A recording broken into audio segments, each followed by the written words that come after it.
Hello friends, HCF এলসিএমের normal আমরা অঙ্ক জানি। যদি দুটো নাম্বার একটা এ আর একটা বি হয়, তাহলে এ ইন্টু বি কী হয়, তাদের এ বির এলসিএম হয়, এলসিএম মানে লসাগু, আর এইচসিএফ বা গসাগু, তাই তো? এটা বেসিক ফর্মুলা, কিন্তু এই সব দিয়ে অঙ্ক আসে না নর্মালি। এটা তোমরা এইভাবে করতেও পারো, কিন্তু অনেক সময় লাগতে পারে। আমি সময় সেভ করার জন্য তোমাদের আমি একটা জিনিস বলে দিচ্ছি। দেখো, রেশিও অফ টু নাম্বারস বলে দিয়েছে, তাই তো? তাহলে রেশিও অফ টু নাম্বারস বলেছে, তাদের এলসিএম বলে দিয়েছে, এইচসিএফ অফ টু নাম্বারস বের করবে। একদম টিপস দেখো কি, এইচসিএফ যখন আমি বের করতে যাচ্ছি, তাহলে আমরা কি করব, এলসিএম করব।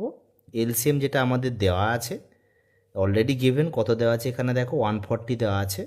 এলসিএম ডিভাইড করবে কি না, তাদের যে দুটো যে নাম্বার আছে সেই দুটো নাম্বারের প্রোডাক্ট, অর্থাৎ 5 × 7। এখানে 5 × 7, তাহলে এখানে এলসিএম কী আছে দেখো, এলসিএম আছে 140। তার মানে 140কে 35 দিয়ে ডিভাইড করে দিতে হবে।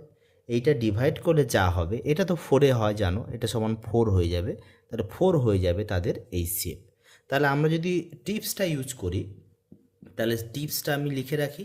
যদি দুটো নাম্বারের রেশিও দেওয়া থাকে, তাহলে আমরা কি করব, এলসিএম ডিভাইডেড বাই প্রোডাক্ট